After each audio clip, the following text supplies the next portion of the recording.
Movie के start में हमें कुछ एस्ट्रोनॉट्स को दिखाया जाता है जो स्पेस में सैटेलाइट को रिपेयर कर रहे थे और उनको शेल्टर के अंदर से कमांड कर रही थी जोसिंडा फाउलर यानी कि जो। सब कुछ बिल्कुल ठीक चल रहा था मगर अचानक से उनका कम्युनिकेशन सिस्टम कट हो जाता है। ब्रायन अपनी तरफ किसी चीज को बढ़ते हुए देखता है। ये छोटे छोटे क्रिएचर्स थे, नैनो साइज क्रिएचर्स, और ये क्रिएचर्स उनसे और सैटेलाइट से जोर से टकराते हैं और ब्रायन का पार्टनर यहाँ पर स्पेस में कहीं पर खो जाता है। ब्रायन किसी तरह जो के शेल्टर तक आता है। वो देखता है कि जो यहाँ पर बेहोश है। वो अपने पार्टनर से कनेक्ट करने की कोशिश कर रहा था मगर यहाँ पर किसी बात का कोई भी फायदा नहीं था। ब्रायन अपनी फ्रेंड जो को लेकर अर्थ की तरफ निकलता है और वो छोटे साइज के नैनो क्रिएचर्स मून के ऊपर अजीब सा होल बना रहे होते हैं। अब कहानी यहाँ पर शिफ्ट होती है 18 महीने के बाद। यहाँ पर हम ब्रायन की वाइफ को देखते हैं जो टीवी पर इस न्यूज को सुनती है कि नासा ने ब्रायन को टर्मिनेट कर दिया है जो इंसिडेंट स्पेस में हुआ था उसकी वजह से। और टीवी पर ये दिखाया जाता है ब्रायन और जो की स्टेटमेंट पर नासा के लोग बिल्कुल भी ट्रस्ट नहीं कर रहे थे।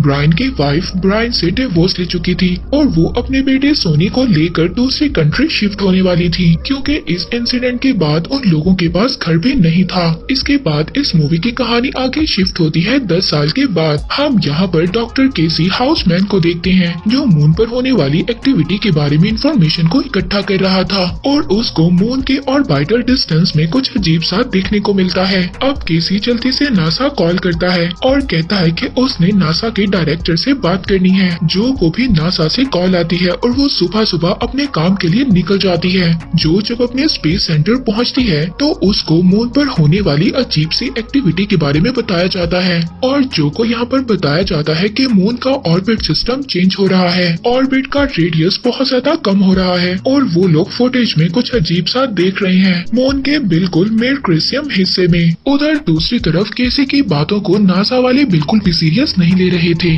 केसी को पता चलता है कि आज एस्ट्रोनॉट डे है। केसी उस जगह पर पहुंचता है जहां पर एस्ट्रोनॉट डे मनाया जा रहा था लेकिन जब वो वहां पर जाता है वहां पर तो सिर्फ बच्चे थे। वो वहां पर बच्चों को मून के बारे में लेक्चर देता है और फिर वहां पर ब्रायन भी आ जाता है जो वहां पर असल में लेक्चर देने वाला था। केसी यहाँ पर ब्रायन से मिलता है और अपनी सभी इंफॉर्मेशन के बारे में बताता है जो उसने आज तक इकट्ठी की थी। वो ब्रायन को बताता है कि मून अपने ऑर्बिट से बाहर हो चुका है मगर ब्रायन उसकी सभी बातों को मजाक ले रहा था। केसी को गार्ड्स पकड़कर बाहर ले जाते हैं मगर वो अपने पेपर ब्रायन को दे जाता है पढ़ने के लिए। अब ब्रायन को उसकी वाइफ की कॉल आती है। वो उसको कहती है कि उसका बेटा एक कार चेस में पकड़ा गया है और उसके पास से ड्रग्स भी मिली है। अब कोर्ट में ब्रायन के बेटे का ट्रायल चलता है। वहाँ पर जज केस को पोस्टपोन कर देता है क्योंकि यहाँ पर ब्रायन जज को कहता है कि वो उसके बेटे को छोड़ दें मगर जज यहाँ पर केस को ही पोस्टपोन कर देता है। हम यहाँ पर केसी को देखते हैं जो अपनी मदर से मिलने जाता है। उसकी मदर एक ओल्ड एज होम में रहती है और वो शॉर्ट टर्म मेमोरी लॉस की वजह से सफर कर रही हैं। मगर केसी की मदर को अपने बेटे की डिस्कवरीज पर यकीन है और वो अपने बेटे केसी से कहती हैं कि तुम दुनिया को यकीन दिलवाओ कि तुम्हारी इंफॉर्मेशन गलत नहीं है। दूसरी तरफ हम स्पेस सेंटर को देखते हैं जहाँ पर जो के कलीग्स ये बात कर रहे थे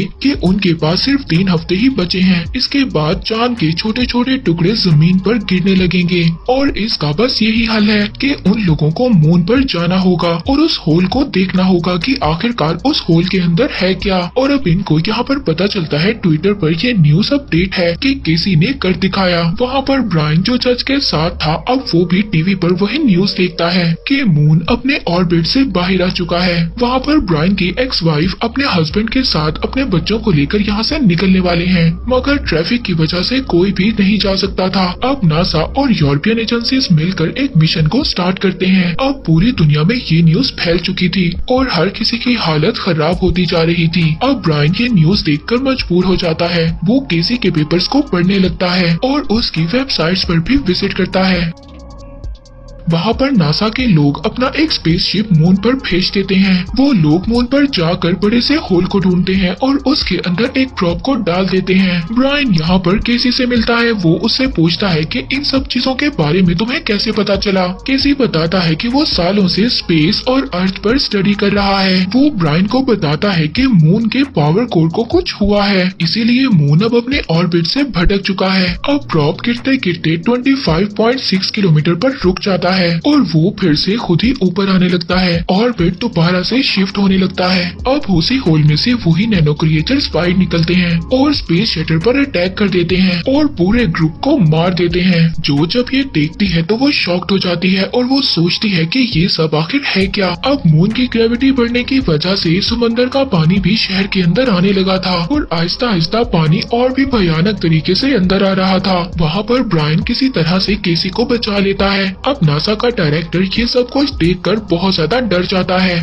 और ये सब देखकर अपनी फैमिली को इन्फॉर्म करता है कि वो सब यहाँ से निकलने वाले हैं। जो जब ये बात सुनती है तो वो अपने डायरेक्टर से कहती है कि क्या तुम यहाँ से भाग जाओगे और कोई बात तो ऐसी है जो तुम मुझे नहीं बता रहे जिसके बारे में तुम जानते हो। यहाँ पर नासा का डायरेक्टर जो से कहता है, डायरेक्टर कहता है कि अगर तुम्हें नासा के बारे में जानना है तो तुम जाकर एक आदमी से मिलो और क्लियरेंस के लिए उसको अपना कार्ड भी दे देता है। अब जो उस जगह पर पहुंच जाती है जिसके बारे में उसके डायरेक्टर ने उसको बताया था, वहाँ पर जाकर वो कुछ पुरानी रिकॉर्डिंग्स को चेक करती है और रिपेयर मिशन वाली फुटेज में उन्हीं नैनो क्रिएचर्स को देखती है और वहाँ पर वो एक आदमी होल्डन फील्ड से मिलती है जो को यहाँ पर 1969 की बात बताता है जब लोगों को मून के क्रस्ट पर अजीब सा कुछ मिला था, एक तरह का लाइट, और नासा ने इस बात को दबाने की कोशिश की थी और वो मिशन रिपेयर से कनेक्टेड है, यानी कि उसी मिशन से जो हमने मूवी के स्टार्ट में देखा था। और जब ब्रायन ने भी इस बात को उठाने की कोशिश की तो उसको पागल कहकर निकाल दिया गया और बताता है कि वो टेक्नोलॉजी हमसे बहुत ज्यादा एडवांस्ड है और हम तो अभी उनके सामने स्टोन एज में हैं। अब जो इस बारे में मिलिट्री से बात करती है जहाँ पर उसका एक्स हस्बैंड भी काम करता है, लेकिन वो जो कि एक भी बात नहीं सुनता। मिलिट्री भी न्यूक्लियर पावर से मून को डिस्ट्रॉय करना चाहती है, लेकिन इन सब चीजों से अर्थ को भी खतरा होगा।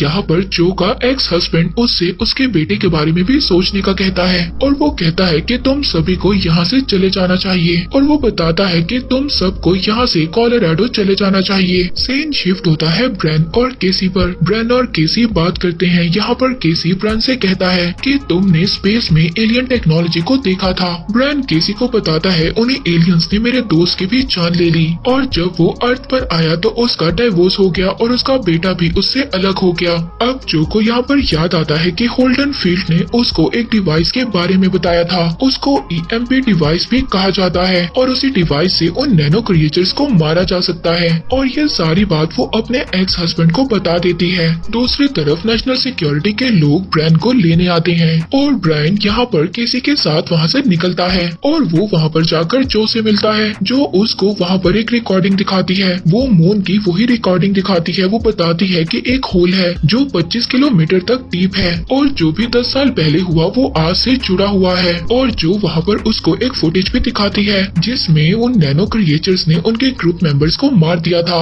यहाँ पर केसी उन लोगों को बताता है कि वो क्रिएचर्स मून के कोर के साथ कुछ कर रहे हैं, शायद मून को उन क्रिएचर्स ने ही बनाया है। जो यहाँ पर ब्रायन से कहती है कि अगले मिशन के लिए उसे ब्रायन की हेल्प की जरूरत होगी, मगर यहाँ पर ब्रायन को बदले में कुछ चाहिए। अब एक म्यूजियम से उनके शटर को बाहर निकाला जाता है और कैलिफोर्निया की एयरबेस में सब लोग देखते हैं एशिया से अर्थक्वेक और वॉल्केनो के रिपोर्ट्स आ रही हैं और अब एयरफोर्स के लोग उसी EMP डिवाइस को लेकर आते हैं जिससे उन नैनो क्रिएचर्स को मारा जा सकता है।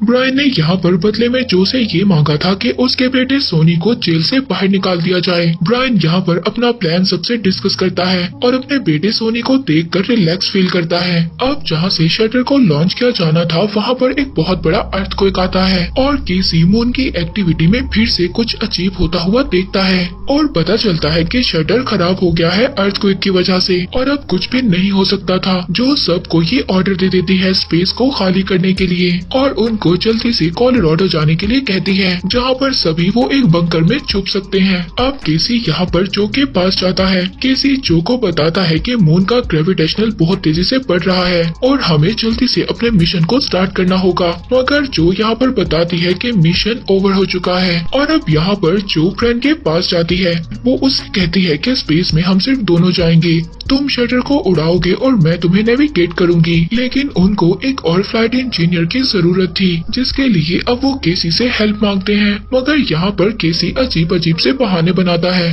पर ये अब केसी का फर्स्ट मिशन था। यहाँ पर ब्रैन केसी से कहता है कि रेडी हो जाओ। अब यहाँ पर जो और ब्रैन दोनों अपने बच्चों से मिलते हैं मिशन पर जाने से पहले, और दोनों अपने बच्चों को गुड बाय कहते हैं। अब ब्रैन का बेटा सोनी और जो के बच्चे सभी मिलकर कोलोराडो की तरफ निकल जाते हैं। केसी भी अपनी मदर को गुड न्यूज देता है कि वो स्पेस में जा रहा है, और वहाँ पर वो वर्कर से कहता है कि मेरी मदर का ख्याल रखना। अब उनकी तरफ एक बहुत बड़ा ग्रेविटी वेव आ रहा है। मून की ग्रेविटी बढ़ने की वजह से वो सब कुछ अपनी तरफ खींच रहा है। अब किसी तरह से ब्रैन और जो शटर को सक्सेसफुली टेक ऑफ करते हैं, पर थोड़ी ही देर में रेड अलार्म बजने लगता है और एक थ्रस्टर ऑफ हो जाता है और उनकी स्पीड कम होने लगती है। अब वो अपने शटर से थ्रैशर्स को अलग करने लगते हैं वेट हल्का करने के लिए, और तब जाकर वो लोग स्पेस में पहुंचते हैं। दूसरी तरफ सोनी जो के एक्स हस्बैंड को कॉल करता है कि वो लोग कोलोराडो की तरफ निकल चुके हैं और बंकर के अंदर जाने के लिए उन्हें उसके क्लियरेंस की जरूरत होगी। उधर स्पेस में ब्रैन और जो ईएमपी डिवाइस में फ्यूल भरते हैं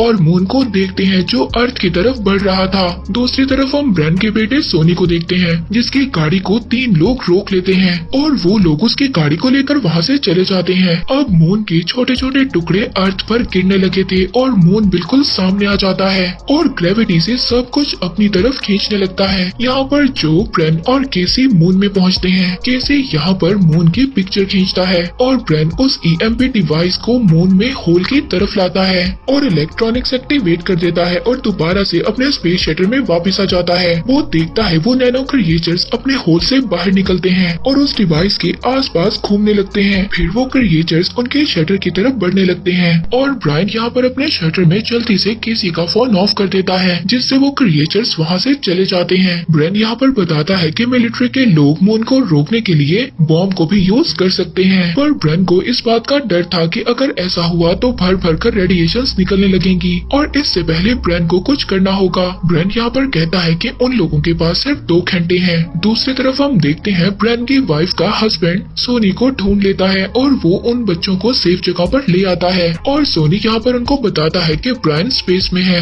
रेडियो में ये न्यूज चल रही थी कि उनको ये जगह जल्दी से छोड़नी होगी क्योंकि ये जगह सेफ नहीं है। सोनी यहाँ पर उनको बताता है कि कोलोराडो में एक बंकर है, हम सब लोगों को वहीं पर जाना होगा। वहीं दूसरी तरफ ब्रायन, जो और केसी मून के होल के अंदर जाते हैं और वो एक बहुत ही अजीब सी जगह पर पहुंचते हैं। इलेक्ट्रॉनिक लाइट एक्टिवेट ऑन करते ही वो नैनो क्रिएचर्स जाग जाते हैं। इधर सोनी और बाकी सब लोग ऑक्सीजन सिलेंडर को इकट्ठा कर रहे थे मगर तभी उनके पास वही 3 ड्रॉपर्स आ जाते हैं, मगर सोनी वहाँ पर किसी तरह उन तीनों को गन पॉइंट पर रख कर कार में निकल जाता है। केसी वहाँ पर ये सब कुछ देखकर बहुत ज्यादा खुश था कि उसकी सारी इंफॉर्मेशन बिल्कुल सच थी। अब वो लोग चमकते हुए एक कोर्ट के पास पहुँचते हैं और जो यहाँ पर डेटोनेटर दबाने के लिए तैयार हो जाती है। वो नैनो क्रिएचर्स उन पर अटैक करते हैं मगर तभी एक ग्रीन लाइट उनके शटर को अंदर खींच लेती है। यहाँ पर शायद कोई था जो इन तीनों को उस क्रिएचर से बचाने की कोशिश कर रहा था। अब तीनों यहाँ पर बेहोश हो जाते हैं। उन तीनों को स्कैन किया जाता है। उधर मिलिट्री न्यूक्लियर वेपन्स को यूज करने के लिए तैयार थी। वहीं पर 3 ड्रॉपर्स दोबारा से सोनी का पीछा करते हैं और मून तभी उनके सामने आने लगता है और मून आकर ग्रेविटी से सब कुछ अपनी तरफ खींच रहा था और इसमें वो तीनों रॉबर्ट्स मर जाते हैं। उधर दूसरी तरफ जो का एक्स हस्बैंड सोनी को कॉल करता है और कहता है कि तुम लोग लेट हो चुके हो, अब न्यूक्लियर वेपन को एक्टिवेट किया जाएगा जिससे मून का एक बहुत बड़ा टुकड़ा अर्थ पर गिरेगा और रेडिएशन भी होगा, इसीलिए जल्दी से कहीं पर छुप जाओ। और जो के एक्स हस्बैंड को यहाँ पर पता चलता है सोनी से कि जो स्पेस में है। अब ये सुनकर वो शॉक्ड हो जाता है। वो ये सोचता है कि अगर मून को ब्लास्ट कर दिया तो उसकी एक्स वाइफ भी मर जाएगी। अब अर्थ पे से ऑक्सीजन आहिस्ता आहिस्ता खत्म हो रही थी और सभी लोग मर रहे थे। उधर स्पेस में जो और केसी को जब होश आता है कि वहाँ पर ऑक्सीजन है लेकिन वहाँ पर ब्रायन नहीं है। अब दोनों मिलकर बाहर ब्रायन को ढूंढने लगते हैं।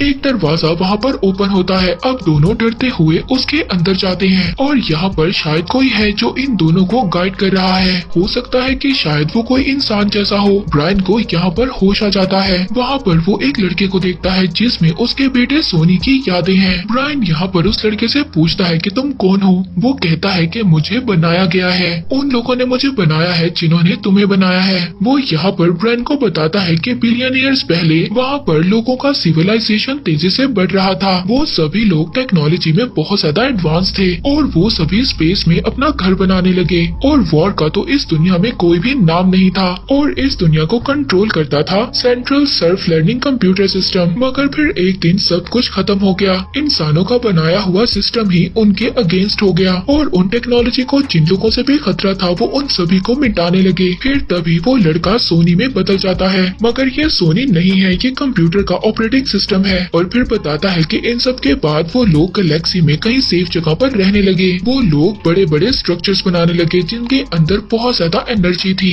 और उन्हीं स्ट्रक्चर्स में एक मून भी था। और फिर उसके बाद उसी टेक्नोलॉजी ने मून को ढूंढ लिया और फिर मून पर अटैक कर दिया। ये क्रिएचर्स उन्हीं इलेक्ट्रॉनिक चीजों पर टारगेट करते हैं जिनमें ऑर्गेनिक लाइट्स हैं। और फिर वो बताता है कि उन्हें एक ह्यूमन की जरूरत है जो उन नैनो क्रिएचर्स को वहाँ मून पर से हटाने का काम करेगा और इससे ये होगा कि मून दोबारा से अपने ऑर्बिट में आ जाएगा। और फिर इसके बाद हम ब्रैन को देखते हैं जो बेहोश था और वो ये सब कुछ अपने ड्रीम में देख रहा था। जो और केसी जब उसको उठाते हैं तो वो उनको बताता है, वो बताता है कि उन्हें जल्द ही इन क्रिएचर्स को मारना होगा, इन क्रिएचर्स को जल्द ही मून पर से हटाना होगा वरना एक बहुत बड़ी तबाही दुनिया में हो जाएगी। और वो अब तीनों देखते हैं कि वहाँ पर जो टेक्नोलॉजी थी उसने उनके शटर को ठीक कर दिया था। शटर का पावर ऑन होते ही वो क्रिएचर्स मून के कोर पर से हट जाते हैं और वो अब शटर का पीछा करते हैं। अर्थ पर ऑक्सीजन की कमी की वजह से सब लोगों ने ऑक्सीजन मास्क को पहन लिया था। अर्थ पर ऑक्सीजन की कमी की वजह से लोग मर रहे थे। सोनी और बाकी सब लोग जब आगे बढ़ रहे थे तभी वहाँ पर चांद के बड़े बड़े टुकड़े जमीन पर गिरने लगते हैं और सोनी वहाँ पर गिर जाता है। हम देखते हैं कि मून अर्थ के